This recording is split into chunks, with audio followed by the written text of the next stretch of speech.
오늘 본문은 다윗과 골리앗의 이야기인데요. 뭐 잘 아시는 메시지죠. 잘 아는 다윗과 골리앗 사실은 뭐 교회 안 다녀도 잘 알고 뭐 절에 있는 스님도 알지 않겠습니까? 다윗과 골리앗은. 저희가 이제 코로나라는 기간을 계속 보내고 있습니다. 뭐 아직 끝나지 않았죠. 코로나의 시간은 사실은 역사적으로도 전에도 없었고 후에는 모르겠어요. 아마 많이 일어나지 않을까 싶은데 아마 전에는 없었던 굉장히 큰 사건이죠. 근데 이거 뭐 해석할 수 있는 여러 가지가 있겠지만 그 중에 한 가지는 아마 우리의 믿음의 테스트와 같은 시간이지 않았을까라는 생각이 듭니다. 왜냐하면 삶이 다 바뀌었잖아요. 뉴 노멀이라고 하는데 새로운 보통이라는 것이 찾아왔다라는 것이죠. 그러니까 이전으로 이제는 돌아갈래야 돌아갈 수 없는 새로운 것이 우리의 삶의 일상이 되었다라는 것이에요. 그러니까 이게 우리나라만 그런 게 아니라 전 세계적인 것이죠. 그러니까 굉장히 당황스러운 일인데 대부분들의 사람들의 믿음이 약화돼 버렸어요.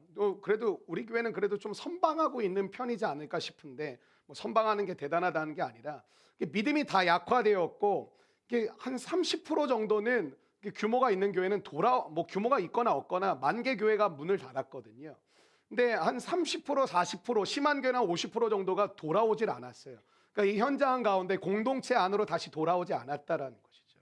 온라인으로 예배를 드리고 있는지는 모르겠지만 사람들이 돌아오지 않았어요. 근데 여러 가지 이유가 있을 거예요. 그게 편리하다, 뭐 여러 가지가 있겠지만 사실 우리의 믿음이 약화되었음을 부정하기는 힘든 것 같습니다.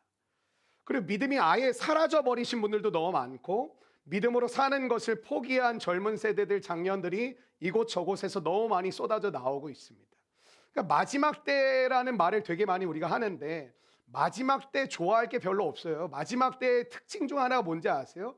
강력한 시험이 엄청 많다라는 거예요. 마지막 때를 통과해야 이제 주님이 영원히 이곳 가운데 임하시는 그날이 올 것인데 그 마지막 때를 우리가 끝까지 견뎌야 되고 끝까지 믿어야 된다고 이야기를 하잖아요. 끝까지 믿음을 지키는 자는 천국에 간다란 표현이 나오죠.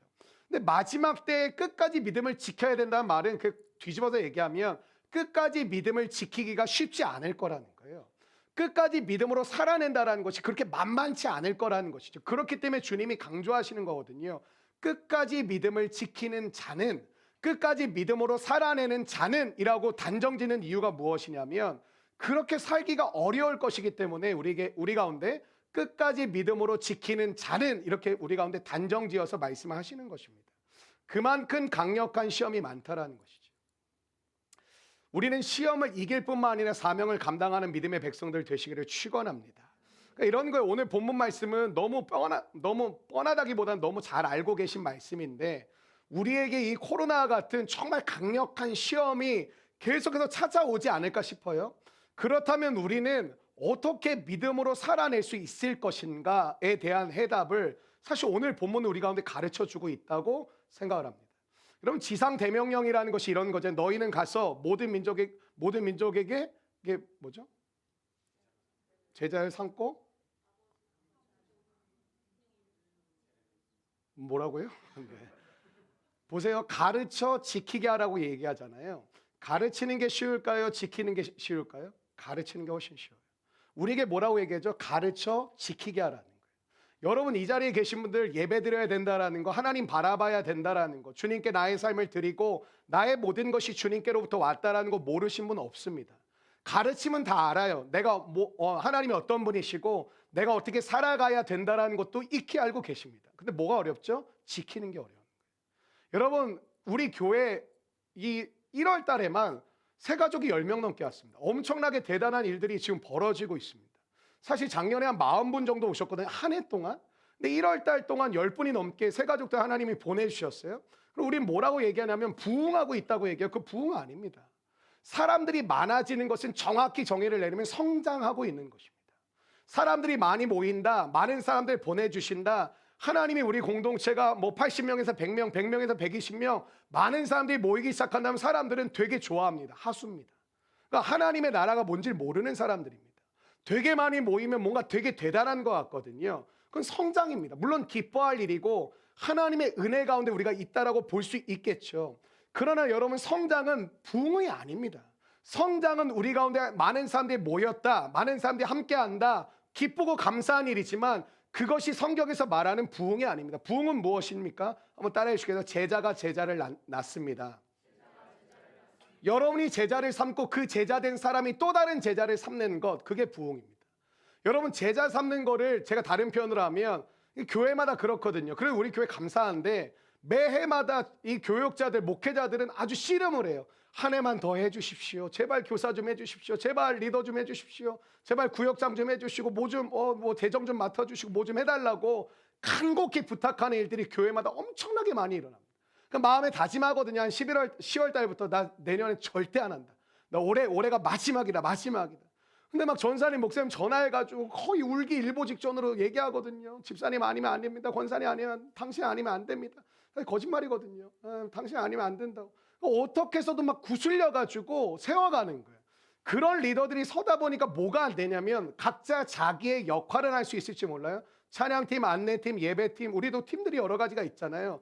자기의 역할은 할 수 있을지 모르겠지만 그곳에서 뭐가 없냐면 사람을 살리고 사람을 세우는 일은 일어나지 않는 거예요.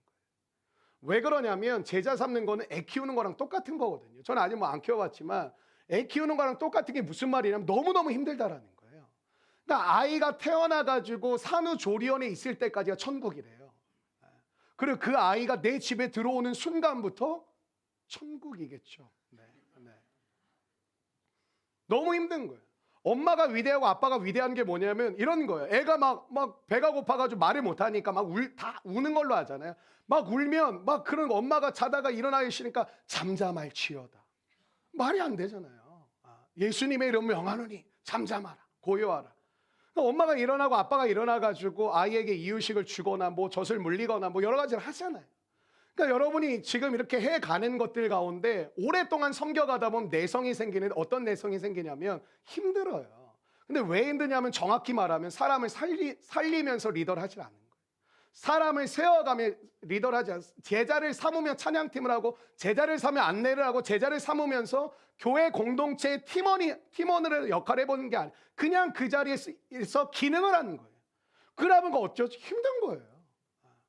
내 삶도 힘들고 나 진로도 지금 명확하지가 않고 답답하고 짜증나고 결혼도 해야 되고 모두 해야 되는데 자꾸 여러 가지 일로 여겨지니까 힘든 거예요. 여러분, 사람을 살려보셨습니까? 사람을 세워보셨습니까? 이번 주 주일날 우리 차세팀에서 저한테 이제 또 강의해달라고 아주 힘들어 죽겠어요. 주일날 또 강의해달라고 이제 부탁을 했는데 이번에 우리 해랑간사 팀장인데 차세팀 아예 주제를 줬어. 나한테 교사란 무엇인가 그걸 해달라. 당신이 하고 싶은 거 하지 말고 교사란 무엇인가를 가르쳐달라. 교사란 뭔지 아세요? 지치지 않는 사람이에요. 간사가 뭔지 아세요? 지치지 않는 사람. 목사가 뭔지 아세요? 지치지 않는 사람. 근데 지칠까 안 지칠까? 엄청 지쳐요. 엄청 힘들어요. 엄청 답답해요. 왜 그럴까요? 내 능력 밖의 일이라고 생각하기 때문에 사실 우리는 지치는 거거든요. 내가 다 감당할 수 있으면 뭐 누가 지치겠어요? 그냥 해버리면 되지. 근데 제가 여러분 한 사람 한 사람을 상대하는 것 자체가 저는 너무 버거워요. 여러분 한 분 한 분을 섬기고 세워간다는 게 저한테는 이루 말할 수 없는 압박감과 중압감이 있어요. 감당하기가 너무 어려운 거죠. 제가 웃고는 있지만 앞에 여러분들과 함께하고는 있지만 너무너무 그 중압감과 압박감이 사실은 저를 계속 누르는, 목회가 별거 아닌 것 같지만 그 중압감 가운데 살아가는 게 목회더라고요. 뭐 여러분도 마찬가지겠죠. 여러분 부르신 자리에서 살아간다라는 게. 사람을 살리면 근데 뭐가 생기냐면 그 마음이 사라져요. 내가 드리는 찬양으로 인하여 사람들이 회복되고 변화되는 걸 느끼면 찬양으로 섬기고 일찍 오는 게 그게 더 이상 힘들어지지 않아요. 왜냐하면 내가 봤거든요. 내가 그 죽은 사람이 찬양하는 걸 봤거든요. 그 넘어진 사람이 일어나는 걸 봤거든요. 내가 목회를 하면서 너무 어렵지만 성경 공부하고 뭐 하면서 여러분들이 살아나는 걸 보면 진짜 제가 이렇게 말하는데 미쳐버리는 거예요. 그것 때문에 사실 할 수 있는 거지. 그게 없다면 계속 쌓이는 거예요. 여러분 직장 생활이 재미없는 이유가 뭔지 아세요? 계속 쌓일 뿐인 거예요. 거기서 어떠한 가치도 발견하지 못하고 어떤 의미도 없는 거예요. 그냥 돈을 주는 것 외에는 가치와 의미를 발견하지 못하다 보니까 뭐예요? 나 주님이 나를 이곳에 보내셨다는데, 주님이 나를 부르셨다는데, 오늘 찬양아처럼 부르신 곳에서 예배하고 주님 전도하라고 하시는데 너무 무슨 의미인지도 모르겠고 무슨 가치인지도 모르겠고 그런 마음이 자꾸 들잖아요. 그러다 보면 어쩌죠? 상황이 어려워져 버리면 그만하고 싶은 거예요. 그만두고 싶은 거예요. 그러니까 누가 그만두고 싶다라는 것을 여러분이 하찮게 여길 수는 없죠. 다 그만두고 싶잖아요. 사실은 각자 삶의 자리에서 포기하고 싶고. 그러니까 오늘 하나님께서 정말 이 코로나라는 기간을 우리가 살아왔고 살아가고 있는 중에 있는데 이 상황 가운데 우리가 믿음으로 산다라는 것이 너무 터무니없잖아요, 사실은. 믿음으로 살아낸다는 게 무엇인지 그 통찰력을 주는 본문이 사실 저는 오늘의 말씀이라고 생각을 해요. 한번 따라해 주세요. 주의 종이 사울이이다. 사울이이다. 여러분, 골리앗은 엄청 무장을 한 상황입니다. 뭐 이 사람이 전투력이 엄청 좋았던 사람이죠. 전투력이 좋아서 아무런 무장을 하지 않고 그냥 칼 하나 휘두른 사람이 아니라 그 당시에 가장 강력한 무기로 무장되어졌던 사람이죠. 그리고 이스라엘 향해서 계속 이렇게 1대1로 싸우자. 도발을 하는 거죠. 자신이 있다라는 거예요. 1대1로 싸워. 아무나 나와라. 상관없다. 내가 다 상대할 테니까 1대1로 그냥 원터치 떠서 우리가 이기면 너희도 우리 거. 니네가 이기면 우리 니네한테 다 항복하고 니네 노예할게. 이렇게 이야기를 계속하는데 무려 40일 동안 아침과 저녁마다 한 번씩 나와서 도발을 계속하고 있는 중에 있는 거예요. 이스라엘 군대와 여호와 하나님을 욕하면서 말하고 있는 거예요. 니네 하나님의 백성이라며. 니네 하나님이 가장 강력하다며 계속 건드리는 거예요. 여러분, 싸움을 할 때도 하나님 건드리지 않는 게 되게 중요하거든요. 집안에서 뭐 싸움을 하고 우리가 같이 모여 싸움을 할 때 당신의 하나님을 건드리는 순간 우리는 사실은 굉장히 어려움을 겪게 되거든요. 그러니까 저와 여러분의 삶 가운데 싸우기 원하는 자는 나오란 말이 우리에게도 들려지는 거죠. 너 이 세상을 봐봐. 하나님이 너를 부르셨대. 믿어지세요? 하나님이 여러분을 통해 세상을 변화시키시겠대. 그럴 것 같으세요? 자꾸 아멘 하니까 자꾸 말을 못 하겠네. 네. 우리 그냥 설교 끝이네요. 네, 다 아멘 하니까. 여러분, 근데 우리 공동체 이 아멘의 고백이 있지만 이스라엘 백성들은 완전히 이스라엘 군인들 가운데 한 명도 나서지 못하는 거예요. 완전히 쫄아버린 거지. 여러분, 혹시 오늘 이 시간 두려움이 가득하신 분 계십니까? 두려움이 가득해지면 어떤 현상이 나냐면 첫 번째는 머리가 멍해져요. 그러니까 이런 거 이렇게 멍 때리는 사람 중에 한 부류는 어떤 거냐면 되게 두려움에 있다라는 거예요. 그러니까 초점이 없는 거죠. 두려움이란 건 단순히 장애물이 아니라 여러분의 삶의 방향을 방황하게 만드는 거거든요. 두려움이라는 것이. 그러니까 두려움이 계속 여러분을 지배하다 보면 어떻게 할까? 방향이 명확하지 않으니까 멍해지는 거예요. 계속 멍 때리는 거. 왜 멍 때리냐면 이런 거예요. 어려운 일이 딱 발생했어. 근데 내가 이겨내질 못해. 그럼 어떨까? 그 사람이 막 쌕쌕 웃으면서 막 이러고 다니까 아니요. 멍한 거예요. 누가 봐도 알겠어, 힘든지. 누가 봐도 알겠어, 무슨 일이 있는지. 멍해지는 거예요. 그래, 어떻죠? 몸이 움직여지지 않아요. 그래서 두려움에 오랫동안 휩싸이게 되면 어떤 일이 벌어지면 게을러져요. 게을러지고 싶어서 게을러지는 게 아니라 삶의 방향을 잃어버렸기 때문에 게을러지는 거예요. 뭘 해야 될지 몰라요. 시간은 많지만 내가 오늘 뭐 하지 하다가 하루 종일 그 생각만 하다가 시간을 보내요. 뭐 할까? 여러분, 골리앗의 키가 오늘 성경에 이렇게 6 규빗 한 뼘이라고 얘기했는데 283cm입니다. 지금 태어났으면 NBA 농구 선수 그냥 100%인데 그냥 서서 넣어. 서서 쳐. 이렇게 문화생활을 안 하시나 봐요. 여러분, 5,000세겔의 노스로 만든 갑옷을 입었는데 5,000세겔이라는 거 57kg거든요. 그러니까 골리앗의 무장된 무게가 어떠냐면 웬만한 자매를 업고 싸우는 거예요. 그러니까 예를 들면 해랑 간사가 싸우는데 연희 간사를 업고 싸운다. 일단 일어서질 못할지도 모르겠지만 업고 싸운다는 게 이게 너무 힘든 거죠, 사실은. 근데 골리앗의 무장된 무게가 연희 간사 57kg 하는 게 아니라 이게 57kg나 되는 갑옷을 입고 싸움을 했다라는 것이죠. 창을 들고 있었는데 창 끝에 창날의 무게만 7kg였어요. 그냥 이 사람은 그냥 헬스를 위해서 태어난 사람이에요, 내가 봤을 때는. 골리앗은 그냥 이런 거 아닐까? 움직이는 성이에요. 한 사람이 아니라 그냥 움직이는 한 성이고 누구도 이 성을 무너뜨릴 수 없을 것처럼 보이는 존재인 것이지. 오늘 여러분이 왜 겁을 집어먹고 있을까요? 무너지지 않을 것 같으니까. 해결이 안 될 것 같으니까. 쓰러지지 않을 것 같으니까. 그런데 그 거대한 움직이는 성을 향해 한 소년이 달려갔습니다. 근데 그 소년 다윗은 목동들이 흔히 입고 있는 옷을 입고 있었고, 그리고 그의 손에는 흔하게 구할 수 있었던 무기, 물매를 들고 있었습니다. 특별한 게 아니에요. 다윗의 무기는. 소년은 골리앗을 단번에 쳐 죽였습니다. 여기서 굉장히 중요한 메시지를 먼저 말씀드리고 시작하고 싶은데, 세상이 아무리 강해 보일지라도 하나님을 신뢰함으로 세상과 싸워 나아가면 하나님의 백성이 그 세상을 이기는 줄로 믿습니다. 이게 여러분의 마음 가운데 오늘 회복되기를 축원합니다. 이긴다라는 믿음을 가지고 들어가는 것과 이기겠지, 뭐 도와주시면 뭐 가능할지도 몰라라는 마음과는 전혀 다른 것이죠. 사무엘상 17장은 어떤 말씀이냐면 하나님을 신뢰함으로 이 세상을 이기는 믿음의 용사가 되는 법을 가르쳐 주는 거예요. 하나님을 신뢰함으로 이 세상 가운데 세상을 이기는 법이 뭐냐, 오늘 본문에서 다윗을 통해 우리 가운데 가르쳐 주고 계신데요.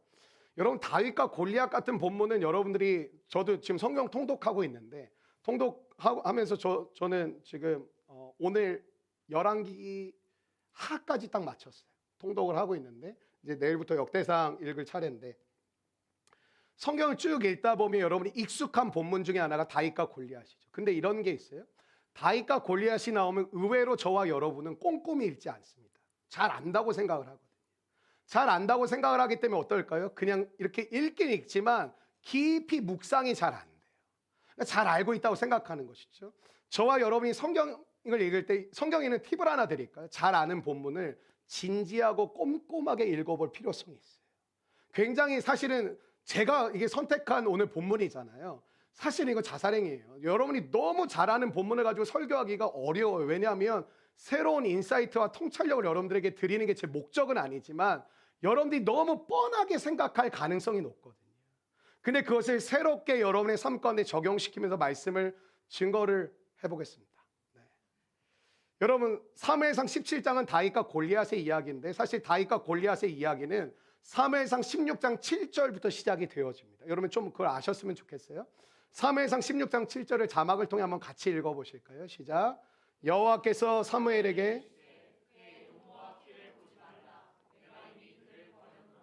아멘. 읽어주세요. 내가 보는 것은 사람과 같지 아니하니 나 여호와는 중심을 보느니라. 여러분, 이스라엘의 첫 번째 왕이 누구였죠? 사울. 네. 굉장히 실력이 좋아지고 있습니다. 네. 사울. 교회에 대답 안 하거든요. 모르니까. 근데 굉장히 좋습니다. 하나님은 사무엘에게 사울이 완전히 실패해버리니까 사무엘을 부르셔가지고 그 다음 왕을 내가 선택하겠다 하고 보내세요. 명령해서 보내세요. 그에게 기름을 부으라고 보내세요. 사무엘을 어디로 인도하시냐? 이새의 집으로 인도하시고 사무엘이 이제 이사에 가가지고 한 명씩 나오라 그러죠. 첫째 아들부터 나오라고 하거든요. 첫째 아들이었던 엘리압을 딱 보는 순간 사무엘은 마음에 결정을 했어요. 이 사람이구나. 딱 보는 순간 느껴졌던 사람이었던 것 같아요. 왕의 기품과 어떤 멋진 모습을 딱 보는 순간 느꼈던 거죠.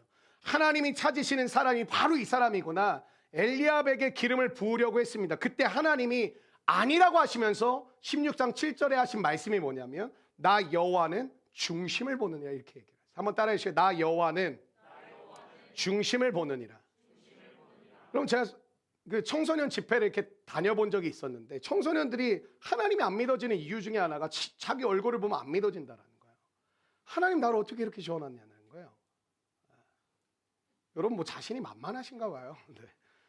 근데 우리의 삶 가운데 하나님은 중심을 보신다라는 것이죠. 한번 옆사람에 인사하실까? 하나님 당신의 중심을 보십니다. 하나님은 중심을 보시는데 이런 거 엘리압의 사무엘이 여러분 대선지였거든요. 대선지자였던 사무엘이 사람 보는 눈이 없었을까? 있었을 거예요. 딱 보는 순간 하나님이 기뻐하실 사람이다라고 선택하려고 했는데 하나님이 이렇게 해요. 그는 내가 이미 버렸다고 얘기하시면서 나는 사람의 외모를 보는 것이 아니라 사람의 중심을 본다고 주님은 말씀하시는 거예요. 여러분 그 후에 사무엘이 이제 다윗에게 제대로 이제 하나님 원하시는 사람을 기름을 붓죠. 중심을 보시는 하나님의 눈에 다윗이 마음에 들었다라는 거예요. 여러분 저는 저와 여러분이 하나님 마음에 들기를 원합니다. 여러분 마지막 이때에 끝까지 살아남는 교회가 뭘까요? 뭐 하나님의 임재가 있고 하나님의 능력이 있고 하나님을 사모하고 기도하는 교회, 말씀이 살아있는 건 다 필요 없어요. 하나님의 마음에 드는 교회면 끝나는 거예요. 하나님의 마음에 들면 그곳에 임재도 있는 거고 말씀도 살아있는 거고 기도의 역사도 있는 거고 기적도 있고 치유도 있고 회복도 일어날 줄로 믿습니다. 여러분의 삶 가운데 사명을 생각할 때 이런 거 하나님의 마음에 들도록 여러분이 선택하시면 돼요. 하나님의 마음에 들도록 내가 나아가는 게 뭘까? 우리가 그걸 결정하는 것이죠.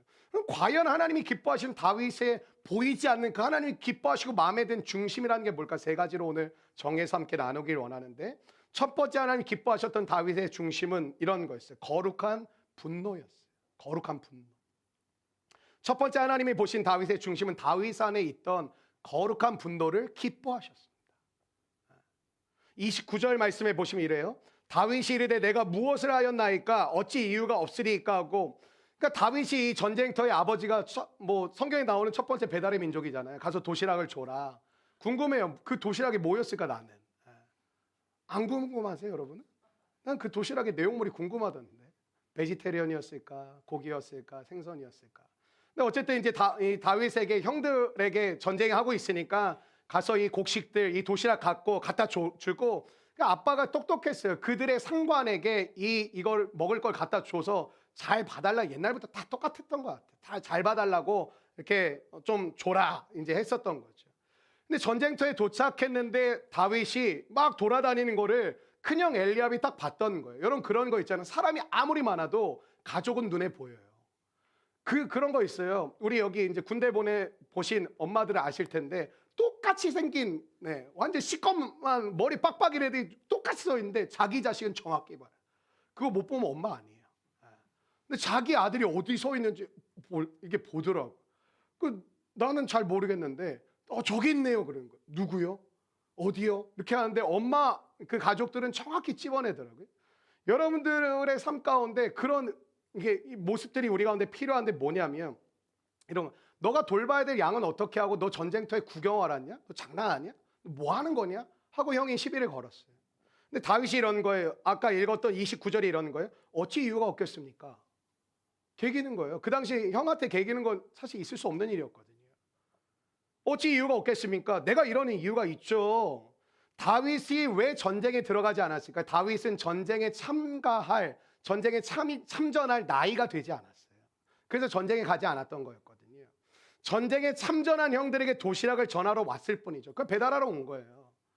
근데 그런 다윗이 이런 거예요. 골리앗의 이야기를 딱 듣고 나서 결정을 해요. 이스라엘 군대를 대표해서 골리앗과 1대1로 내가 싸우겠다고 말을 해버려요. 사람들이 막 웅성웅성 되는 거예요. 골리앗과 싸울 사람이 생겼습니다. 골리앗과 싸울 믿음의 여기 강하고 담대한 사람이 생겼습니다. 라고 얘기하는 것이죠. 그러면서 자신의 행동에 이유가 있다는 것을 밝혀요. 내가 그냥 저 골리앗과 싸우고 싶은 게 아니라 골리앗과 싸우고 싶은 이유가 있다는 거예요. 여러분 오늘 저와 여러분이 세상을 향해서 순응하고 타협하는 이유가 뭘까요? 왜 우린 싸우지 않을까요? 왜 우리는 그곳에 하나님의 나라를 세워가지 않을까? 이유가 있다는 거예요. 그러니까 다윗은 그 세상 가운데 하나님의 나라를 이뤄갈 그냥 한 게 여러분 이러는 거예요. 살아가야지 뭐 내가 그리스도인이니까 내가 뭐 예수님 믿으니까 뭐 복음 전해야지. 여러분 그거 사실 진짜 아닙니다. 그러니까 여러분이 그냥 입버릇처럼 얘기하는 거예요. 이미지상. 내가 그리스도인이니까 사랑해야지. 내가 그리스도인이니까 섬겨야지. 내가 그리스도인이니까 세상 가운데 내가 이렇게 복음 전하고 예수님을 나타내야지라고 말을 하는데 왜 그게 안 되냐면 이유가 없어서 그래요. 다윗은 다 가만히 있는데 도시락 배달 온 주제에 전쟁에 참전할 나이도 되지 않았는데 내가 이 전쟁에 저 골리앗과 싸우겠습니다 이야기하는데 그냥 객기로 얘기하는 게 아니라 내가 하나님 믿으니까 가서 싸우겠다 이게 아니라 분명한 이유가 있다라는 거예요. 그 이유가 3번이나 나오거든요. 23절, 27절, 30절에 보면 반복되어 나오는 표현이 하나 있습니다. 23, 27, 30 동그라미 이렇게 쳐두시고 나중에 한번 보시면 어떤 표현이냐면 한번 따라해 주시겠어요? 전과 같은 말을 하매. 이거예요. 전과 같은 말을 하매라는 그 표현 때문에 다윗은 내가 싸워야 될 이유가 있다라는 것인데 골리앗이 했던 어떤 말 때문에 나는 저 골리앗과 싸우겠다라는 거예요. 난 이 세상과 싸우겠다라는 거예요. 그냥 싸우겠다. 그냥 내가 하나님 믿으니까 하나님의 자녀니까 그냥 내가 싸워야 줘. 뭐 내가 복음 전해야 줘. 그런 내용이 아니라 나는 이 세상과 맞서 싸우는 분명한 목적과 이유가 있다라고 오늘 다윗은 설명하고 있어요. 근데 그게 뭔데? 23, 27, 30절에 보니까 골리앗이 반복해서 말했던 어떤 말 때문에 나는 싸워야겠어. 난 그 말 때문에 난 부딪혀야겠어. 난 그 말 때문에 전쟁을 할 거야. 싸울 거야. 라고 이야기하는 거예요. 그 말이 뭘까요? 골리앗이 반복하여 한 말은 여러분 잘 아시는 것처럼 하나님을 비난하고 조롱하고 비웃었던 거예요. 지난 40일 동안 아침과 저녁으로 우리 이스라엘 갔다 오시면 엘라 골짜기 기억나세요? 엘라 골짜기에 골리앗이 나와서 시끄럽게 떠드는 거예요. 니네 하나님이 가장 세다며. 나와봐. 니네 하나님 뭐 다 채워주신다며. 다 공급해 주시네. 다 인도해 주시네. 사랑이시라며. 니네 하나님이 선택한 민족이라며. 백성이라며. 나와보라니까. 싸우자 하고 막 깔깔깔깔 대던 그 40일 동안의 그 고백들을 다윗이 전쟁 가운데 왔을 때 들었던 것이죠. 그것 때문에 가서 싸워야겠다. 그것 때문에 내가 맞서 싸우기를 원한다. 분명한 이유가 있는 거예요. 여러분, 왜 여러분은 복음을 전해야 되죠? 왜 여러분은 세상에 나가서 다르게 사셔야 되죠? 왜 여러분과 저는 조금 다른 사명을 가지고 살아가는 존재가 된 것이죠? 그냥 하나님 믿으니까요.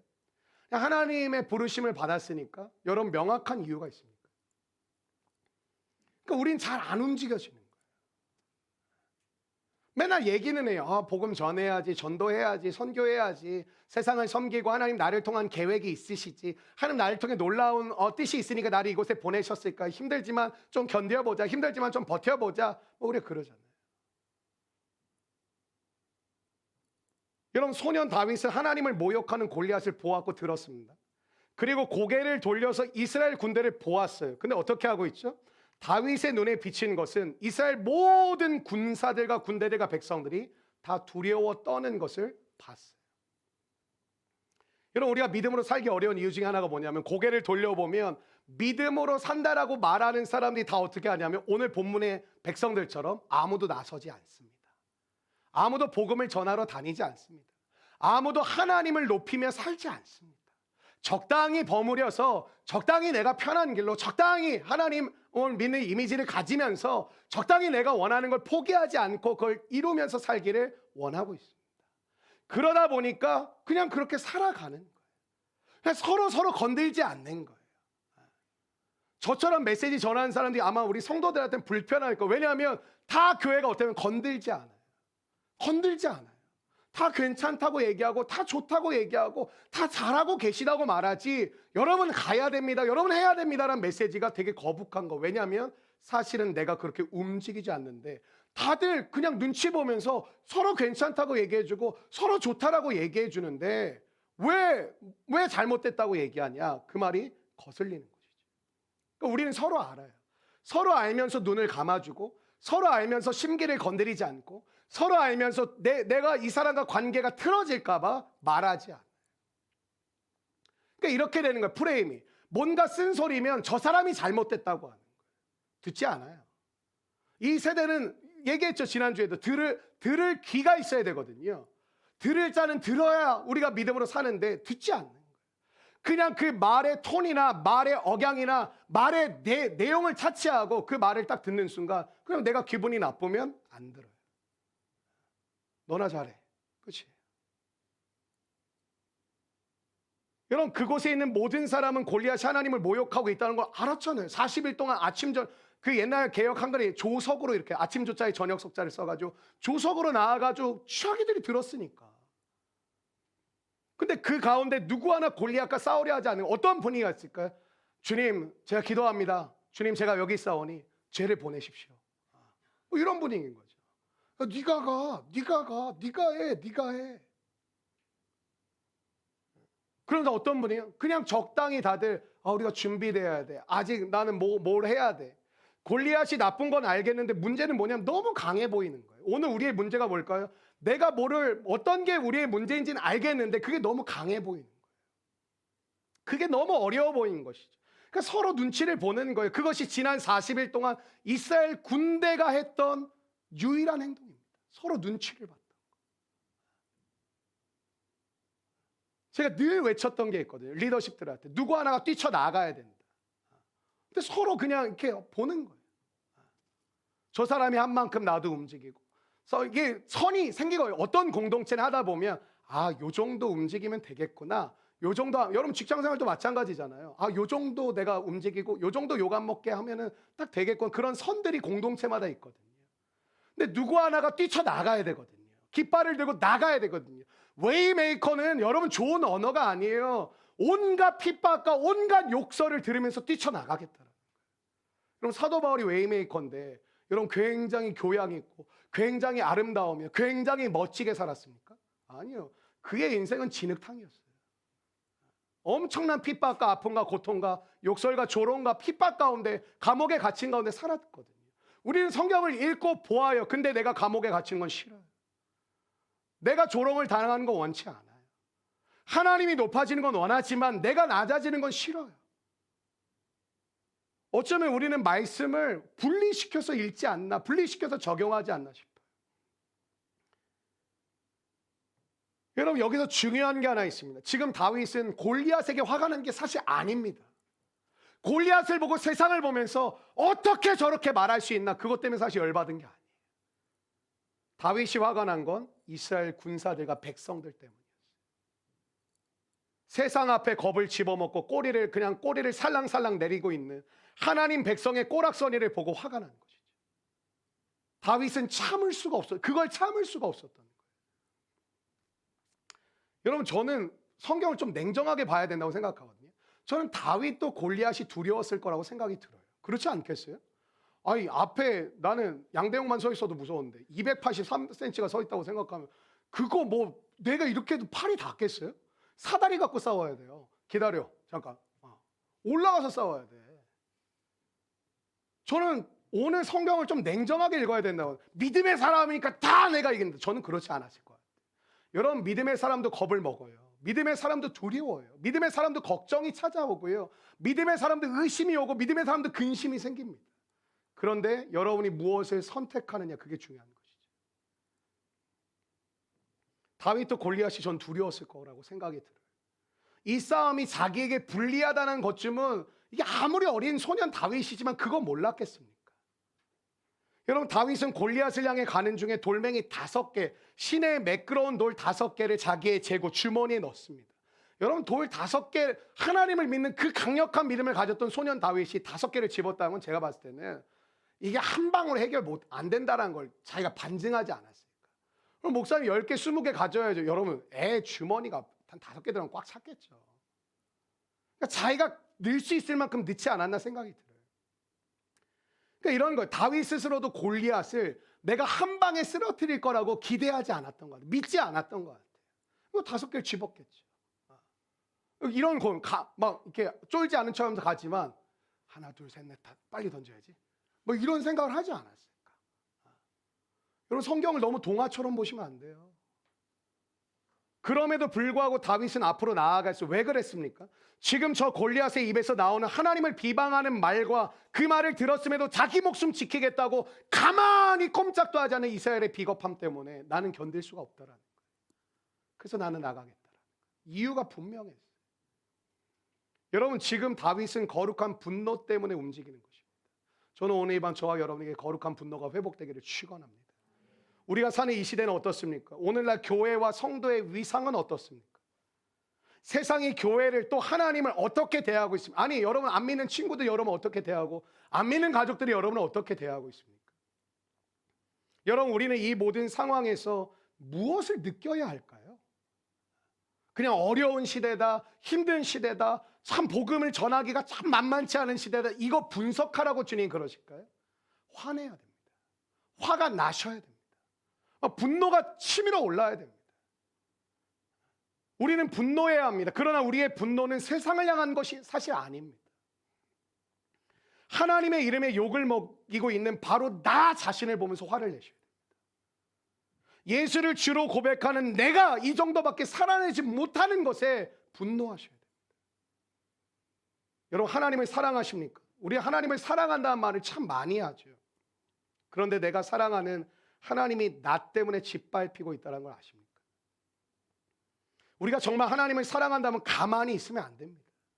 그분을 사랑하기 때문에 그분의 명예를 지키고 싶어 해야 되겠죠. 다윗은 하나님을 사랑했습니다. 그의 사랑은 말뿐만이 아니었습니다. 말뿐이 아니었어요. 사랑하기 때문에 그는 분노했고, 분노할 만큼 하나님을 사랑했습니다. 사랑했기 때문에 분노하는 거예요. 내가 사랑하는 사람이 이게 완전 조롱을 당하니까 분노가 나는 것이죠. 그리고 분노할 만큼 사랑했다라는 거예요. 하나님은 그 다윗의 중심에 있는 당신을 향한 불타는 사랑, 거룩한 분노를 기뻐하셨다, 마음에 들어 하셨다라는 것이죠. 우리 안에 하나님을 향한 진짜 사랑이 있기를 원합니다. 그 사랑에서 나오는 거룩한 분노가 오늘 이 밤에 회복되시기를 주의 이름으로 축원합니다. 두 번째 하나님이 기뻐하셨던 다윗의 중심은 무엇이었냐면 다윗의 중심은 세상과 다른 눈이 있었다라는 거예요. 세상과 다른 눈. 다윗 때문에 어떤 거냐면 골리앗과 내가 싸우겠습니다 하니까 막 소란이 일어났던 거죠. 골리앗과 싸우겠다는 애가 나타났대. 뭐 누군데 골리앗과 싸우겠다고? 어떤 사람인데? 누구야? 보여줘. 막 이 이스라엘 진영에 군대 진영에 막 난리가 나는 거예요. 누구냐고. 그러니까 그 소문이 누구에게까지 들어가냐면 사울 왕에까지 들어가. 데리고 오라고 하는 거죠. 그 소년을 소년인지도 몰랐죠. 기대했겠죠. 누가 싸우러 간다고? 하고 이제 기대했겠죠. 아무도 40일 동안 움직이지 않았는데 싸우러 가겠다는 사람이 나타났다고 하니까 사울 왕이 데리고 오라고 그랬어요. 근데 자기 앞에 딱 서게 된 소년 다윗을 보면서 사울 왕은 무슨 마음이 들었을까? 이런 거. 우리 교회가 여러분 중요한 문제를 앞두고 있습니다. 누가 함께 이 문제를 앞장서서 여러분 하시지 않겠어요? 그럼 저도 기대하겠죠. 뭐 장년들이나 젊은 부부나 아니면 우리 청년들이 뭐 움직여서 제가 그걸 앞장서서 해보겠습니다. 제가 함께 나아가기 원합니다. 이걸 기대하는데 갑자기 우리 온유가 제가 하겠습니다. 눈썰매를 막 끌고 오면서 제가 하겠습니다. 목사님 걱정하지 마세요. 걱정이 더 되지. 시온이가 나도 막 이러면서 오는 거예요. 옆에 막 주원이도 달려오고 내가 목사님 걱정하지 마세요. 젤리 막 먹으면서 주호가 목사님 아무 염려하지 마세요. 사울은 기대했는데 당신 앞에 서게 된 자를 보니까 엄청난 그래도 우리 안에서 잘 싸우는 놈이 오겠지라고 생각했겠죠. 근데 이거 뭐 듣보잡인 소년 다윗이 와서 제가 싸우겠습니다. 되게 진지한 되게 이런 거죠. 어린아이가 와서 되게 진지한 웃긴 거 아시죠? 사울왕은 막 우참했을 것 같아. 웃으면 안 되는데. 근데 이 소년 다윗은 진지한 거예요. 사울은 이렇게 선언합니다. 33절입니다.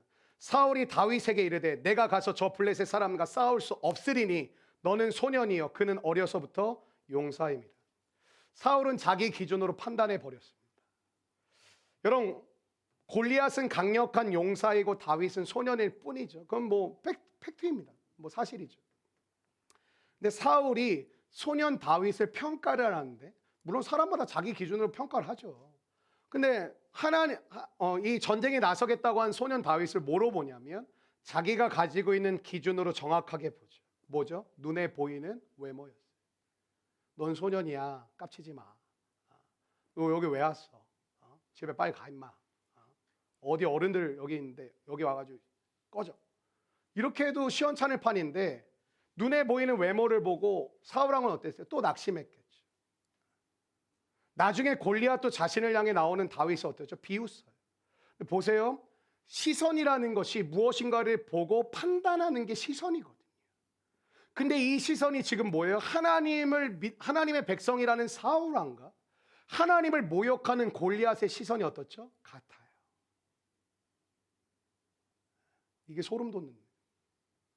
하나님을 조롱하고 비웃는 골리앗의 시선과 판단하는 그 기준과 하나님의 백성이라고 말하는 첫 번째 왕으로 기름 부어주셨던 사울의 바라보는 기준과 바라보는 모든 시선이 어때요? 같아요. 여러분 영원한 생명을 소유하신 줄로 믿습니다. 그렇다면 그런 우리 그리스도인과 그 생명과 전혀 상관없는 삶을 사는 세상 사람들의 생각은 어떻죠? 완전히 달라야 합니다. 기준이 다르니까. 판단이 다르죠. 그러니까 기준이 다르니까 판단도 다르고 평가도 다르고 내가 결정하는 그 이유도 다른 것이죠. 참 어렵지만 모든 상황 속에서 그렇기 때문에 우리는 마음의 중심을 붙잡을 수 있습니다.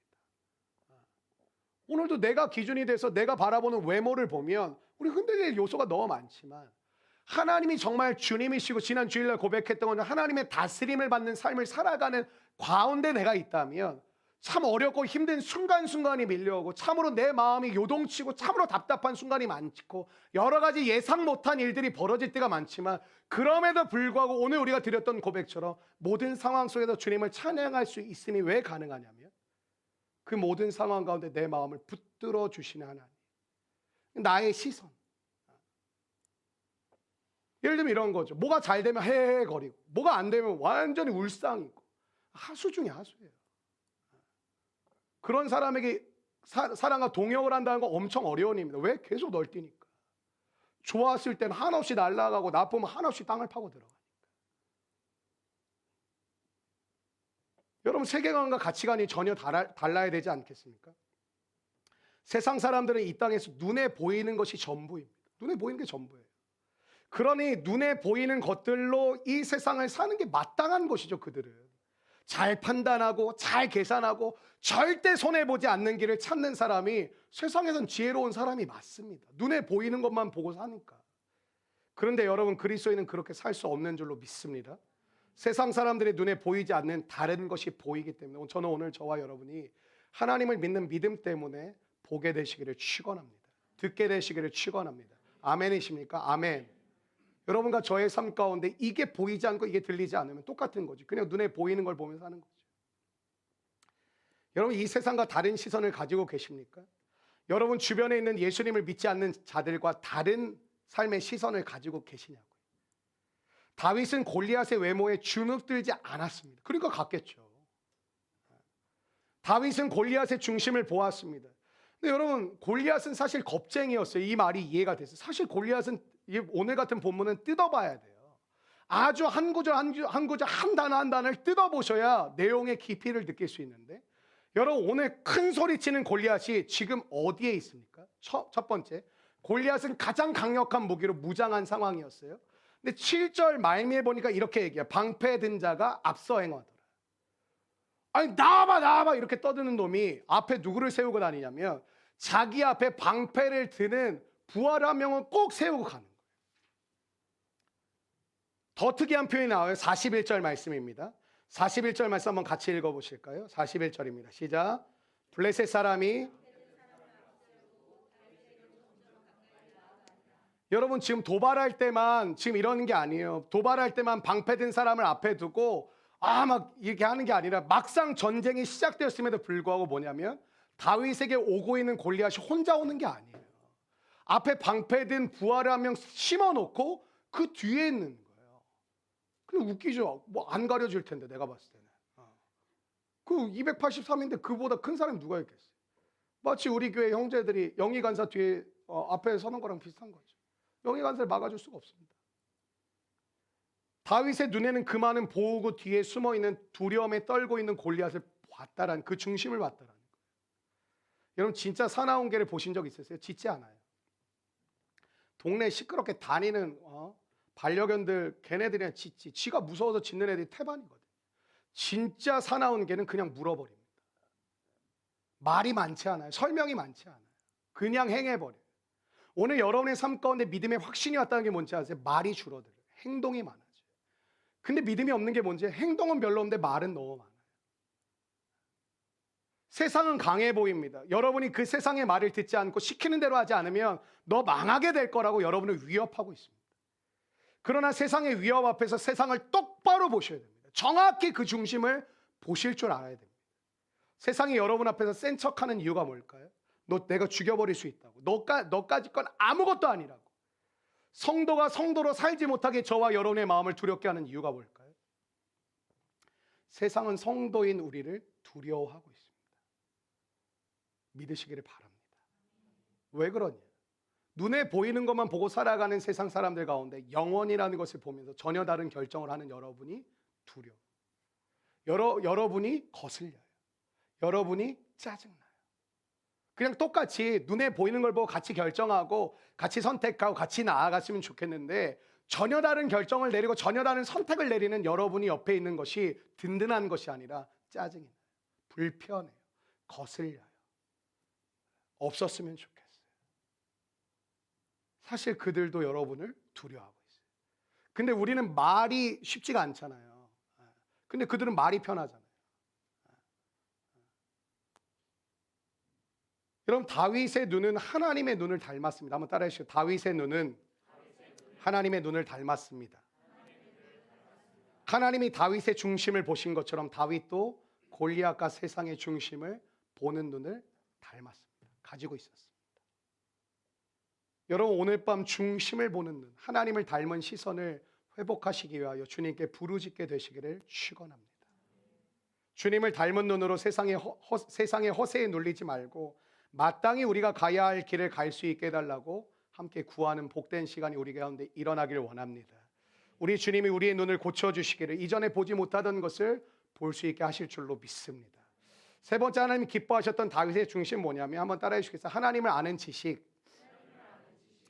요즘 되게 기쁜데 뭐 성경 공부만 꼭 하나님 아는 지식은 아닌데 하나님의 뜻 안에 살려고 하는 우리 성도들이 점점 일어나고 있어서 제가 굉장히 기쁘더라고요. 다윗에게는 골리앗과의 전투에 대한 승리의 확신이 있었습니다.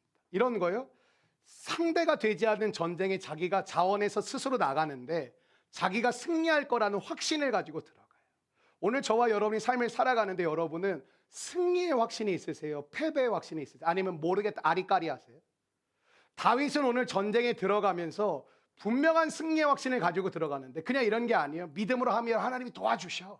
하나님 역사하시니까 뭐 승리할 거야. 그런 객기를 부리는 게 아니라 분명한 이유와 근거를 가진 확신이었더라고요. 한번 따라해. 근거를 가진 확신. 다윗이 승리할 것이라는 확신의 근거는 바로 하나님에 대한 지식이었습니다. 내가 승리할 거야. 근데 근거가 있어. 이유가 있어. 왜냐하면 내게 하나님을 아는 지식이 있기 때문이야. 그 근거로 인하여 나는 오늘 반드시 승리하게 될 거야 라고 자기 스스로 선언하는, 그게 35절에 나오거든요. 내가 따라가서 그것을 치고 그 입에서 새끼를 건져내오고. 37절입니다. 또 다윗이 이르되 여호와께서 나를 사자의 발톱과 곰의 발톱에서 건져내셨은즉 나를 이 블레셋 사람의 손에서도 건져내시리이다. 한번 따라해 주시겠어요? 건져냄. 건져냄이라는 단어가 3번이나 나오는데 이거 히브리어 단어가 나찰이라는 단어입니다. 뭐 잘 모르셔도 돼요. 나찰이라는 단어가 이 짧은 구절 안에 3번이나 반복돼서 다윗의 고백을 통해 이야기가 되는 거예요. 주님이 내가 목동이었을 때 양들을 칠 때 나를 건져내 주셨어. 나를 건져내 주셨어. 나를 건져내 주셨어. 3번을 반복해서 이야기하고 있어요. 나찰, 나찰, 나찰 이야기하는 거예요. 여러분, 나찰이라는 이 단어에는 여러 뜻이 사실 있는데 그 중에 하나가 뭐냐면 따라해 주시겠어요? 구원받다. 다윗은 목동으로 살면서 뭐를 경험한 사람이냐? 여러분처럼 일터에서 하나님의 구원을 경험했던 사람이에요. 오늘 우리는 마치 이렇게 세팅을 자꾸 하려는 것 같아요. 어떤 특별한 하나님의 은혜가 임하는 시점을 기다리고 계신 것 같아요. 어떤 특별한 여러분이 기도하는 기도의 제목을 통해서 하나님이 그 상황 가운데 놀라운 역사를 바라보고 계신 것 같아요. 내일 우리 또 용환 형제와 미애 간사 결혼 예배를 통해 한 가정이 이루어지는데 어쩌면 많은 사람들이 이렇게 결혼 예배라는 중요하고 누가 봐도 누가 들어도 참 인생 가운데 참 너무나도 소중하고 복된 시간 앞에서 하나님이 무슨 이야기를 하실까? 하나님이 무슨 어떤 걸 보여주실까? 하나님 무슨 역사를 행하실까라는 것을 기대하고 있는 것 같아요. 근데 여러분, 다윗은 일상과 일터에서 살아계신 하나님을 하나님에 대한 지식을 책상에서 기독교 에센스하고 제자훈련하고 하는 정도로 끝나는, 그 당시엔 그런 것도 없었고 끝나는 것이 아니라 자신의 삶의 일상과 자신의 삶의 일터에서 하나님을 아는 지식이 늘어갔어요. 왜? 목동으로서 너무 힘든 일이죠. 여러분, 일터에서 여러분이 힘든 일이 뭐가 있을까요? 어려움이 많이 있으시겠죠. 근데 여러분, 오늘 직장에 사자가 왔습니까? 곰이 나타나가지고 내가 봤을 때 이거보다 더 큰 어려움이 있을까요? 뭐 비유하면 여러분이 마치 모든 게 잘려나가는 듯한 어려움을 겪기도 하시겠죠, 물론 일터에서. 근데 오늘 다윗은 어떤 특별한 상황과 특별한 환경을 세팅을 기다리면서 내가 취업이 되면, 결혼을 하면, 자녀를 주시면, 하나님 나에게 이 문제를 해결하면, 이 돌파가 일어나면, 이 치유가 일어나고 이 회복이 일어나면 하나님의 일하심을 보게 될 것이라고 기대하지 않았습니다. 그는 목동으로서 날마다 양을 치고 자신의 가축을 치면서 자신의 일터에서, 자신의 일상에서 하나님이 어떤 분이신지를 알아갔습니다. 하나님을 아는 지식은 여러분, 기독교 에센스 우리 교회가 제자훈련하고 2월 마지막 아마 주부터 조이풀 아카데미 할 텐데 그 책상에서 이루어지는 것이 아니라 책상에서 반이 이루어지면 나머지 완성은 어디? 여기는 여러분 시작을 하는 것이고요. 완성은 어디서 이루어지면 여러분 삶의 일상에서 이루어지는 것입니다. 일상에서 그것이 이루어지지 않으면 죄송하지만 기독교에서는 다 날아갑니다. 제자훈련 아무 의미 없습니다. 제자훈련 한 번 하고 끝내셔야 될 여러분 이야기, 여러분 저도 공부합니다. 저도 책 봅니다. 근데 여러분이 뭐 한 번 기독교 에센스하고 한 번 제자훈련 받고 나 수료했어. 아니요, 또 하세요. 여러분이 익혀지지 않고 여러분의 머릿속에 이게 떠다니지 않고 여러분의 삶으로 경험되지 않았으면 계속하세요. 될 때까지. 제가 여러분에게 가르치기 위해서 정직하게 하면 수백 번을 했습니다. 수백 번. 그럼에도 불구하고 여전히 제 삶엔 연약함이 있고 저에게는 부족한 지식이 너무나도 많죠. 여러분의 삶 가운데 이런 것이에요. 지금 경험해야 되는데 난 이런 문제가 해결되길 기다리고 있어. 하나님이 이런 축복을 주시길 기다리고 있어. 이런 해결이 되기를 원하고 있어. 하세요. 근데 여러분 오늘 일터에서 하나님을 아는 지식이 생기셨습니까?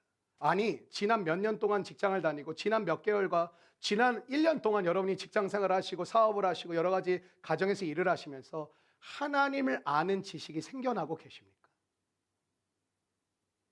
우리는 그게 없어요. 다윗이 오늘 골리앗과 싸움을 할 수 있었던 이유는 무엇이냐면 자신의 일터와 자신의 일상에서 경험했던 그 하나님, 자신을 사자의 발톱과 사자의 입과 곰의 발톱에서 건져내 주신 그 경험, 그 여러 가지 경험과 자신의 일상 속에서 느꼈던 그 하나님을 아는 지식 때문에 오늘 저까지 거 하나님을 모욕하는 저 이방인 주제에 하나님을 모욕하는 저까지 거 넌 아무것도 아니다 하고 승리의 확신을 근거를 가지고 가는 거. 왜? 자신의 일상에서 경험한 하나님이 있기 때문에. 한번 따라해 주시겠어요? 지금 경험하라. 다윗에게 하나님은 자신이 양을 지키려고 곰과 사자와 싸울 때마다 자기를 대신하여 싸워 주신 분이었습니다. 오늘 여러분이 너무 낙심이 되고 낭망이 되고 너무 슬프고 힘들고 어려운 순간에 하나님이 여러분을 지키고 계심을 느끼고 계십니다. 너무 감사하고 기쁜 그 순간에 그 모든 것이 주님께로부터 왔음을 느껴지십니다. 그러니까 하나님의 백성이었던 하나님의 양들이 이스라엘 백성들을 괴롭히고 그들을 죽이려 하는 저 괴물 같은 골리앗 내가 싸우겠다. 왜? 근거가 있다. 하나님이 사자의 입과 곰의 발톱에서 나를 건져내셨던 것처럼 하나님은 저 하나님을 모욕하는 저 블레셋의 장수로부터 나를 승리케 하실 것이다. 여러분 그 담대함이 회복되시기를 축원합니다. 근데 여러분이 붙들고 있는 건 이런 거잖아요. 학력, 경력, 이력서에 쓰는 학력, 경력, 여러분의 부모의 배경, 여러분의 가정의 분위기. 오늘 우리는 정말 하나님의 이름을 믿고 있습니까? 아니면 여러분 이력서에 쓰는 몇 줄의 그 내용들을 여러분은 신뢰하며 되겠다, 안 되겠다, 할 수 있겠네, 못할 것 같아. 이건 나에겐 안 맞아, 맞아라고 혹시 여러분 판단하고 계십니까? 여러분 다윗은 이 순간 자신이 이제까지 살면서 경험한 하나님에 대한 모든 지식을 끌어당겨서 그것을 근거로 지금 자기의 삶을 해석하며 발걸음을 떼고 있어요. 여러분 생각 많으시죠? 생각이 너무 많죠. 생각이 많은데 생각이 끝나지 않는, 생각은 시작은 있는데 끝이 없는 분들이 너무 많아요. 지금 이 시대의 문제가 뭐냐면 생각은 시작은 있는데 끝이 없기 때문에 사람들이 미쳐버려 가고 있는 거예요. 생각의 시작은 너무 많이 해요. 근데 생각에 매듭이 안 져지고 생각에 결론이 없어요. 그러다 보니까 사람들이 머리가 터질 것 같은 거예요. 머리가 너무 아픈 거예요. 왜냐하면 생각의 시작은 했는데 생각의 매듭과 생각의 결론은 나지 않으니까 생각이라는 것이 하나로 시작했는데 나중에 10개, 100가지를 생각하고 있는 자기 자신을 뭐 어때요? 과부하가 걸리는 거죠. 근데 뭐예요? 해결되는 건 하나도 없어요. 뭐냐면 계속 쉬고 싶다가 할 수밖에 없는 거예요. 너무 많은 생각들이 내 머릿속에서 떠다니고 있어요. 왜 그럴까요? 나 중심의 생각을 하지 말고 하나님을 중심으로 하는 생각을 훈련하시기를 축원합니다. 이전에 자신을 사자와 곰에서 구원하신 이가 지금 동일한 일을 하려고 하는 이 상황에 그 하나님은 여기서도 나를 승리케 하실 것이다. 그 믿음의 담대함을 가지고 가고 있는 거예요. 여러분 이따 우리 용한 형제하고 미애 간사 결혼 예배를 우리가 또 함께 기도할 텐데 이들에게 오늘 이 밤에 예배를 드리는 것 자체가 너무 귀하고 복된 모습이죠. 보통 신부들이 내일 얼굴 뭐 그 얼굴이 그 얼굴인데 뭐 해봤지 뭐가 바뀌어요. 내일 3시간 동안 다 해줄 거예요. 가면은 남자는 툭툭 치고 뭐 동물처럼 쳐요. 툭툭 치고 다 됐다고 그래. 다 됐어요? 난 그랬어요. 다 됐어요? 5분 두드리면 다 됐대. 옆에서 눈썹 하나 그리는데 1시간 걸리고 있는데 난 툭툭 치고 가래. 더 해주세요.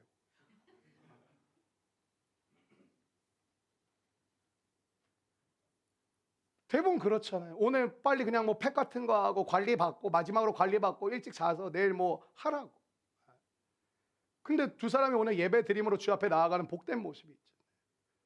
근데 그게 아니라 뭐예요? 두 사람 오늘 이 밤 그동안 두 사람 서로를 향한 고백과 서로를 향한 추억을 기억하는 하면서 자기야 뭐 어쩌고 저쩌고 그게 아니라 각자가 지금까지 우리를 인도하신 하나님에 대한 기억으로 시작하는 은혜가 일어나시기를 두 사람에게 축원합니다.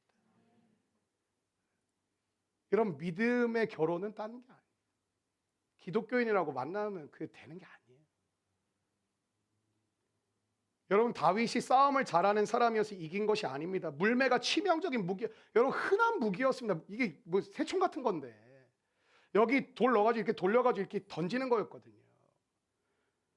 여러분, 전략을 잘 세워서 이긴 것도 아닙니다. 오늘 여러분 어떻습니까? 전략을 잘 세우려고 애를 쓰고 계시지 않습니까? 강력한 무기를 가지려고 스펙을 쌓는데 혈안이 되어 계시지 않습니까? 싸움을 잘하는 내가 강한 사람이 되고 싶어가지고 오늘도 강해지려고 너무나도 노력하고 계시지 않습니까? 다윗의 승리는 그게 아니었어요. 다윗의 승리는 하나님에 대한 올바른 지식에 근거한 온전한 신뢰의 결과인 줄로 믿습니다. 오늘 회복해야 될 게 뭘까요? 올바른 지식과 온전한 신뢰입니다. 한번 따라해주세요. 올바른 지식과 온전한 신뢰. 여러분, 하나님을 더 많이 알기 위해 소망하십시오. 위함을 소망하십시오. 하나님이 어떤 분인지 배우고 경험하여 알아가는 데 열심을 내십시오. 조이풀 아카데미 아마 2월 말부터 열릴 거거든요. 하세요. 선착순으로 하니까 자꾸 아는 사람이 쓴다 그래가지고 금요일 안 붙이려고. 금요일날 나오든가. 주께서 우리로 하여금 세상을 이기게 하실 줄로 믿습니다. 말씀을 정리해 가겠습니다. 45절 말씀을 같이 읽어보실까요? 45절 너무나도 잘 아시는 다윗의 외침이죠. 전쟁을 지금 골리앗을 향해 뛰어가면서 외쳤던 고백인데 한번 읽겠습니다. 시작. 읽겠습니다. 시작. 블레셋 사람에게 이르되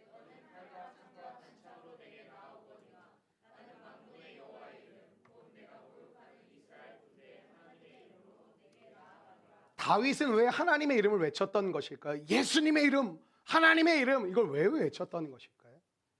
다윗이 이 전투를 통해 사람들로 하여금 알게 해주고 싶고 깨닫게 해주고 싶은 게 있었어요.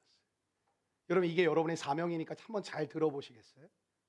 너무 오늘 본문이 친절해요. 46절, 47절에 그 설명이 나오는데 46절, 47절을 같이 읽겠습니다. 시작. 너를 내 손에 넘기시리니 내가 너를 쳐서 내 목을 베고 블레셋 군대의 시체를 오늘 공중의 새와 땅의 들짐승에게 주어 온 땅으로 이스라엘에 하나님이 계신 줄 알게 하겠고 또 여호와의 구원하심이 이 무리에게 알게 하리라. 전쟁은 여호와께 속한 것인즉 하나님이 살아 계시다라는 것과 하나님의 구원이 무기에 달린 것이 아니라는 것과 모든 전쟁이 하나님의 손에 달려 있다라는 것을 온 땅에 알려주고 싶었던 거예요.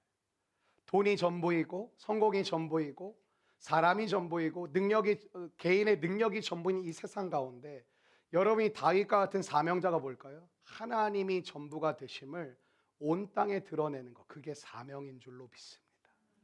다윗은 오늘 그거를 보여주고 싶어서 만군의 여호와 이름을 외치며 달려가는 거예요. 하나님을 비웃는 세상과 세상을 잔뜩 두려워하는 이스라엘을 향해 살아계시고 강하시고 능하신 여호와 하나님을 보여주고 싶었던 거예요. 예배는 하나님의 어떤 마음일까요? 하나님의 능하시고 강하시고 살아계심을 저와 여러분에게 주님이 보여주고 싶으신 거예요. 여러분, 다윗의 무기는 한번 따라해 주시겠어요? 여호와의 이름. 여호와의 이름이었습니다. 칼과 창과 단창으로 세상과 같은 방식으로 싸우는 것으로는 하나님의 이름을 드러낼 수 없습니다. 네가 더 좋은 무기를 가졌으니까 이겼나 보네. 네가 훨씬 더 좋은 갑옷을 입었으니까 네가 이겼나 보네. 네가 좋은 전략을 쌓는 그런 스펙을 가졌으니까 네가 이겼나 보네. 그거로는 세상을 감동을 줄 수 없죠. 여러분, 돈 많은 걸로 누가 감동합니까? 부럽지 그냥. 와, 부럽다 이러지. 와, 감동이에요. 누가 그럽니까? 감동이신 것 같은데. 여러분, 다윗에게도 여러분 사울의 칼과 갑옷을 입고 들 수 있는 기회가 있었습니다.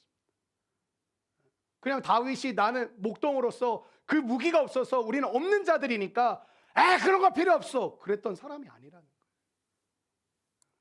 여러분, 공부를 하나도 자기가 안 해놓고 공부 그딴 거 필요 없어, 그건 잘못된 것입니다. 자기가 하나도 노력 안 하면서 노력하는 자를 쓰시는 게 아니라 하나님을 사랑하는 자, 그런 건 잘못된 것입니다. 하지만 다윗은 그 매력적인 기회를 스스로 포기합니다. 하나님이 원하시는 하나님의 이름으로 세상을 이기기로 자기는 작정했다라는 거예요. 그러니까 이런 거 여러분이 하나님의 이름으로 은혜 받아가지고 뛰쳐 들어갔어요, 세상에. 근데 왜 여러분 흔들릴까요? 세상의 무기를 집었다, 하나님의 이름을 잡았다, 세상의 무기를 집었다, 하나님의 이름을 붙잡았다니까 자기 정체성이 올라가는 거예요. 특별히 언제일까요? 어려움을 당할 때. 세상에서 흔히 말하는 누가 보다 어려움을 당할 때 이겨내질 못하는 거예요. 여러분, 하나님의 능력은 뭔지 아세요? 좋을 때도 겸손하게 나아갈 수 있는 놀라운 능력이지만 모든 어려움 가운데 모든 수렁에서 우리를 건져주시는 은혜인 줄로 믿습니다. 물론 어려울 때 어려울 수 있죠. 마음이 어렵고 표현이 어려울 수 있죠. 그러나 여러분의 삶 가운데 다시 일어나는 은혜가 임하시기를 주의 이름으로 축원합니다. 하나님은 이 중심을 아시고 다윗을 왕으로 삼으시길 원하셨던 거예요. 48절 49절입니다. 48절 49절 시작. 블레셋 사람이 일어나 다윗에게로 마주 가까이 올 때에 다윗이 블레셋 사람을 향하여 빨리 달리며 손을 주머니에 넣어 돌을 가지고 물매로 던져 블레셋 사람의 이마를 치매. 여러분, 이 사무엘상 17장이 다윗과 골리앗의 이야기인데 여러분 서론이 얼마나 기냐면 47절이 서론이에요. 근데 여러분 잘 깨워서 보세요. 말씀을 싸우는 장면은 사실 2절밖에 안 돼요. 이거 전쟁에 대한 이야기잖아요. 그게 핵심이잖아요.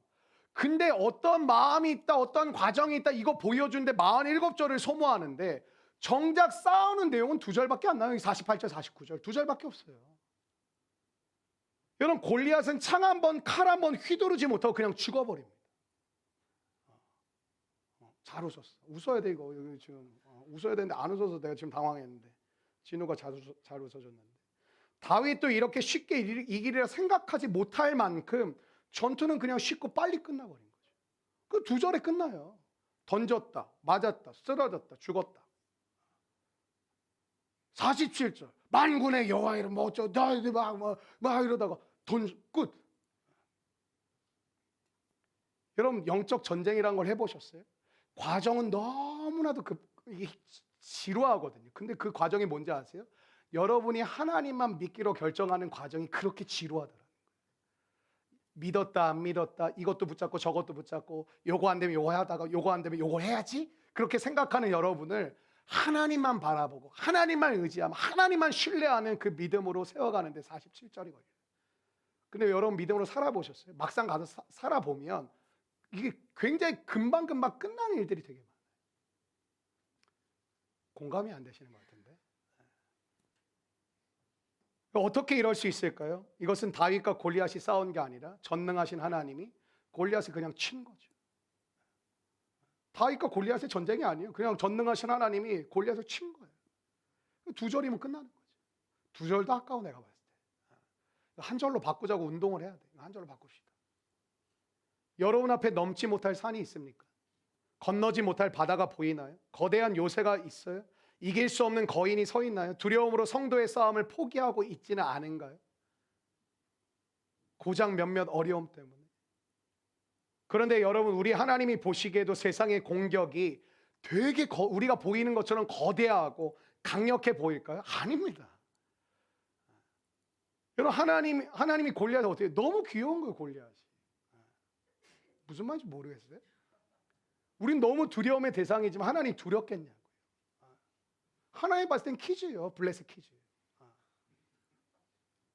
하나님이 골리앗을 어떻게 이기셨습니까? 다윗이 던진 첫 번째 돌이 날아갈 때 그냥 이랬다 하고 부으셨을 거예요. 그 돌멩이 하나에 세상의 거인이 쓰러져 버렸다는. 여러분, 너무 많은 전략을 세우고 계시죠. 하나님의 뜻을 이루기 위해서 이거 이렇게 하고, 내가 또 준비가 돼야 되고, 뭐 어쩌고 저쩌고, 뭐가 부족하고 뭘 해야 되고. 여러분, 그렇게 했다간 죽을 때까지 아무것도 못합니다. 칼 한 번 못 끊어. 칼을 만드는데 평생을 보내고 칼을 한번 휘두르지도 못하고 죽습니다. 여러분, 오늘 전쟁은 허무한 거예요. 그냥 돌을 던졌는데 그 거인이 썰어져 죽었다. 여러분, 그게 믿음이에요. 내가 싸우는 전쟁이 아니라 하나님이 나와 함께 하시는 전쟁. 내가 걸어가는 걸음이 아니라 하나님이 나를 앞서서 이끌어 가시는 걸음. 그 은혜가 저와 여러분에게 회복되기를 원합니다. 세상과의 싸움을 포기하고 싶은 분들 계십니까? 전도, 선교, 말은 듣지만 참여하지 않고, 하나님의 사명, 예배는 드리고 있지만 마음이 무너져 계시지는 않습니까? 포기하려고 하고 계시지 않습니까? 여러분 오늘 그렇다면 이 밤에 이제까지 하나님이 여러분을 어떻게 지키셨는지를 기억하십시오. 앞으로도 하나님이 우리를 지키실 것을 확신하십시오. 하나님의 손과 여호와의 이름이 우리 공동체의 한계와 아픔, 그리고 우리를 막아서는 것들을 무너뜨리는 놀라운 믿음의 역사가 이루어지기를 주님의 이름으로 축원합니다. 여러분, 싸우러 가십시오. 싸우러 가십시오. 목회라는 참 어려운 게 있어요. 누가 봐도 이 말하면 힘들어하겠다라고 생각하는 것들이 있거든요. 근데 이제 때를 보다가 예전에 제가 이제 막 했는데 그래도 요즘은 이제 때를 기다리거든요. 근데 그걸 던졌을 때 얼굴 표정 보면 알 것 같아요. 힘들구나, 못 받아들이는구나, 어렵구나. 그럼 그거 누구한테 튕길까? 저한테 튕겨요. 목사님 이상하다고. 날 이상하게 보신다. 뭐 제기에 다 들어옵니다. 별의별 소리가. 그죠? 그거에 별로 쫄지는 않거든. 그걸 뭐 두려워하지도 않고. 모세도 이렇게, 모세 형님도 이렇게 욕 많이 먹었는데, 그리고 장수하잖아요. 욕 먹으니까. 목사들이 오래 사는 거예요. 그래가지고. 근데 그러는 거예요. 너무 어렵지만 그 말을 받아들이고 살아내는 성도들을 볼 때가 있어요. 반드시 하나님이 싸우심을 보여주실 줄로 믿습니다.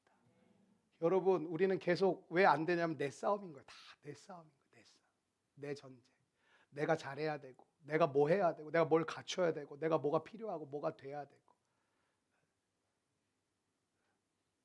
올해 젊은 부부 팀들이 참 이제 아이 없는 팀에서 이제 영희 간사나 막 이렇게 하면서 또 제가 나눔을 또 보니까 막 우리 희진 자매도 그렇고 한번 해보자, 우리 가보자. 그런 게 일어나야 돼요. 그냥 한 해 한 해 보내봤자 아무 의미 없습니다.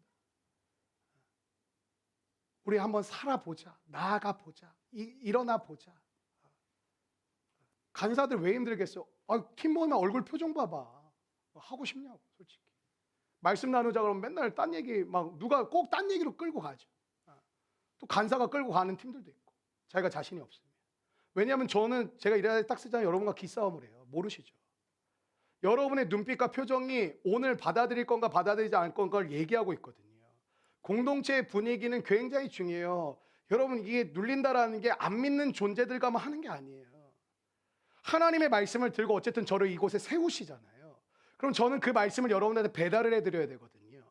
근데 딱 이 자리에 서는 순간 긴장감이 있어요. 제가 왜 엎드려 기도하는지 아세요? 제가 여러분 못 이겨요. 일단 숫자적으로 안 되잖아요. 여러분은 얼굴 다 거울을 여기 전면 거울을 설치해야 돼. 긴장감이 있어요. 여러분 모르시죠? 제가 다른 교회 이렇게 가잖아요. 그럼 딱 서는 순간 긴장감이 있어요. 오늘 이게 장난 아닌 데들이 있어요. 어떻게 해야 될지. 그럼 그 긴장감 가운데 내가 할 수 있을까? 못해요. 그래서 엎드리는 거예요. 오늘도 엎어졌어요. 하나의 은혜를 달라고. 저는 제가 설교자로서 여러분이 변화될 거라고 정말 양심에 손 얹고 그런 생각 없습니다. 아무것도 아닌 나를 통해 하나님이 일을 해주셔야만 가능하다고 진짜 믿습니다. 그러니까 엎드리죠.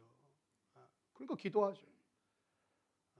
나도 내 인생을 변화를 못 시켰는데 내가 여러분을 어떻게 변화시켜요? 그거 엎드려 구하는 거예요. 부르짖는 거예요. 사람들 목사님 왜 이렇게 맨날 우시냐고.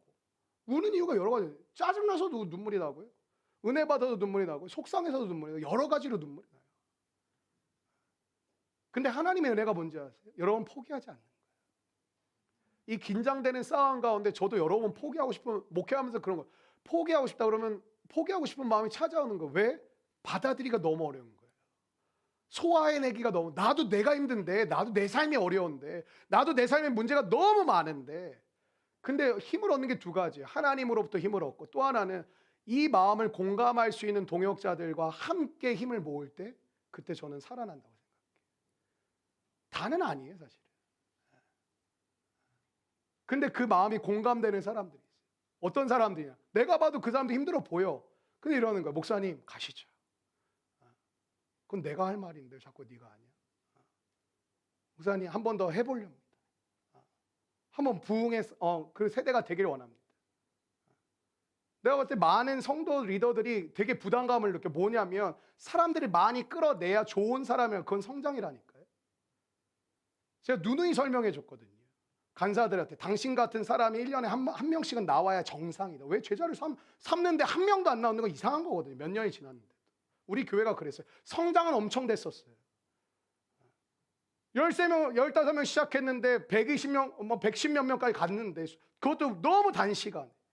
근데 뭐예요? 담아내지 못하는 거예요. 담아내지 못하는 거예요.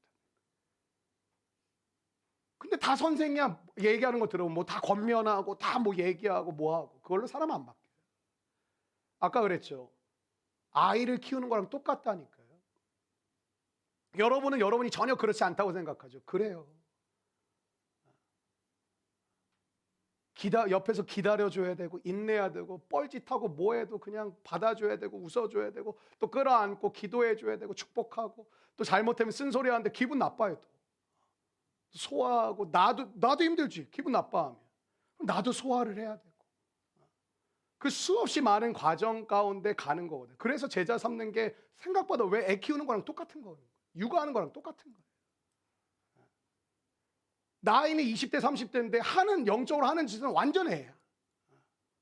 기도를 할 줄도 몰라. 딴짓해. 엉뚱한 짓해. 그런 사람을 가르쳐 뭐라고? 지키게 하라. 그러니까 어려운 거예요. 주일날 예배 안 빠지게 만드는 것만 해도 어렵거든요. 가르쳐 지키게 하라. 그러니까 하나님 어떤 사람을 원해요? 꿈꾸는 사람. 하나님의 이루심을 믿으며 꿈꾸는 사람. 그 하나님의 마음을 내 마음에 받아 하나님처럼 주님을 닮은 눈, 주님을 닮은 귀. 그래서 저는 그래서 비교적 행복한 목회를 하고 있다고 생각해요. 뭐 비교할 건 없지만 왜 그러냐? 그래도 이 마음을 나눌 수 있는 우리 리더들이 있어요. 리더들도 다 똑같지 않아요. 아주 깊은 얘기까지 나눌 수 있는 사람이 있는 마음, 그렇지 못하는 사람들 못 알아들으니까 뭔 얘기를 하는지. 자기 힘든 것만 얘기하니까. 그래도 공감이 되고 하나님 나라를 진짜 같이 꿈꾸고 소망하며 우리가 자꾸 넘어지기도 하고 쓰러지기도 하지만 그래도 또 툴툴 털고 다시 일어나고 우리 실수도 많지만 다시 일어나서 또 주님을 바라보고 저는 그게 우리 교회를 바라보는 제 시선이지 우리가 좀 모이니까 우리가 이런 시대 가운데서도 청년들이 모여서 같이 기도도 하고 장년들도 함께 깨어있고 하니까 괜찮다. 저는 절대 그런 시선을 보지 않습니다. 사랑하는 여러분, 오늘 다윗과 같은 한 사람이 필요한 시대입니다. 하나님을 향한 거룩한 분노, 세상과 다른 시선과 하나님을 향한 올바른 지식을 가진 승리의 근거를 가진 사람. 그렇기 때문에 그 상대를 보는 것이 아니라 그 상대 너머에 계신 주님을 바라보며 결정을 내릴 수 있는 사람. 저 못할 것 같아요. 왜요? 하나님 때문에 못할 것 같은 게 아니죠. 이런 것 때문에 저런 것 때문에 그거 너머를 볼 수 있는 그 중심을 볼 수 있는 그 다윗과 같은 전 꿈꾸면서 사실 여러분을 굉장히 면밀히 살펴봅니다. 왜? 그 사람을 나는 찾아내길 원하거든요. 그리고 그 사람이 집중적으로 공급해 주길 원하거든요. 함께 꿈을 나누고 싶거든요.